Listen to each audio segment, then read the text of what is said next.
Vitamins के रासायनिक नाम इस ट्रिक से याद रखो, कभी नहीं भूलोगे।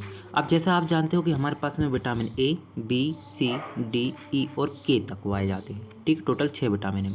अब इनका सीक्वेंस तो याद करने की ज़रूरत नहीं है, क्योंकि आपको पता है ए बी सी डी जैसे अल्फ़ाबेट होते हैं, वैसे सीक्वेंस इनका है। पहले ए आएगा, उसके बाद बी आएगा, उसके बाद सी, डी, ई और लास्ट में आ जाएगा हमारे पास में की। तो आपको एक ट्रिक याद रखनी है, रत एक टॉफ़ी। यहाँ पे जो रा है ना, रा से याद रखना हमारे पास रेटिनॉल, और रेटिनॉल पहला अल्फ़ाबेट कौन है, हमारे पास ए है। तो विटामिन ए का रासायनिक नाम क्या होता है, रेटिनॉल। था आता है, था से होता है थायमीन, और थायमीन किसका होता है, बोलना विटामिन बी का रासायनिक नाम थायमीन होगा। ए से याद रखना एस्कॉर्बिक अम्ल, विटामिन सी का नाम एस्कॉर्बिक अम्ल है। का से याद रखना कैल्सिफेरॉल, है ना, ये किसका है, विटामिन डी का नाम है। टा से याद रखना टोकोफेरॉल, ये किसका नाम है, विटामिन ई के नाम है। फी से याद रखना फिलोक्विनोन, ये किसका नाम है, विटामिन के का नाम है। ठीक है, तो नाम आपको याद होगा कि किस विटामिन का क्या रासायनिक नाम होगा। कुछ नहीं, हमने जो सीक्वेंस अल्फ़ाबेट का हमने ABCD में पढ़ा है, वही सीक्वेंस हमको इस ट्रिक में रख देना है, रत एक टॉफ़ी में।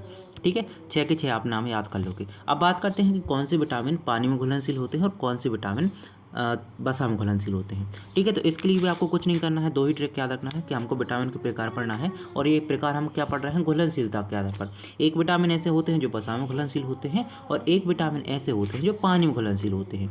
ठीक है, बसा में घुलनशील विटामिन कौन होते हैं, तो बोलना जो बसा होती है ना, बसा में कभी कीड़ा नहीं पड़ता। जो हमारे पास तेल होता है, बसा होता है, उसमें कीड़े नहीं पड़ते। तो कीड़ा से याद रखें विटामिन के, विटामिन ई, विटामिन डी और विटामिन ए। ये 4 प्रकार के हमारे पास ऐसे विटामिन हैं जिनमें क्या होता है, जो फैट में घुलनशील होते हैं। ठीक है, इसके अलावा आपको याद रखना है WBC, डब्ल्यू से याद रखना वाटर, विटामिन बी और विटामिन सी। तो वाटर में डिजोल्व विटामिन कौन कौन से हैं, तो बोलना विटामिन बी और विटामिन सी वाटर में डिजोल्व विटामिन है।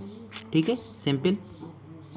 चलो जाते जाते एक नज़र हम ए और देख लेते हैं कि आखिर कौन सी विटामिन की कमी से कौन सा रोग होता है। जैसे हम विटामिन ए की बात करते हैं, तो ए से याद रखना है आपको आँख, और आँख की अगर हमारे पास में कमी होगी, है ना, या फिर हम बोल सकते हैं अगर हमारे पास विटामिन ए की कमी होगी तो आँख में कोई ना कोई डिस्टर्बेंस होगा। और आँख में क्या डिस्टर्बेंस होता है, तो बोलना यहाँ पे हमें अच्छे से दिखाई नहीं देता। कब नहीं दिखाई देता, रात को। तो याद रखना विटामिन ए की कमी से होता है रतौंधी।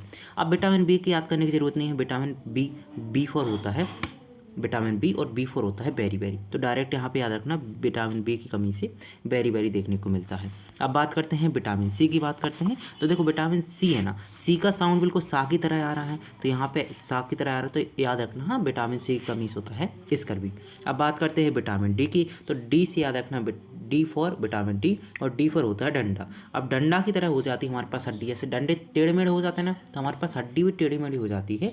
ठीक है, इसी को हम सूखर रोग या फिर रिकेट्स के नाम से जानते हैं। तो विटामिन डी की कमी से रिकेट्स होता है। अब बात करते हैं विटामिन ई की, ई फॉर याद रखना है आपको एनर्जी। ठीक है, तो विटामिन ई की कमी होगी तो हमारे पास एनर्जी कमी होगी, और अगर एनर्जी कमी होगी तो हमारे पास कमजोरी आएगी, और कमजोरी आएगी तो हमारे पास में बांझपन हो सकता है। तो विटामिन ए की कमी से बांझपन और कमजोरी देखने को मिलती है। लास्ट विटामिन हमारे पास बचता है विटामिन के फॉर याद रखना खून, या के फॉर याद रखना क्लॉटिंग। तो विटामिन के की कमी से कौन सी बीमारी होती है, खून का थक्का नहीं जमता।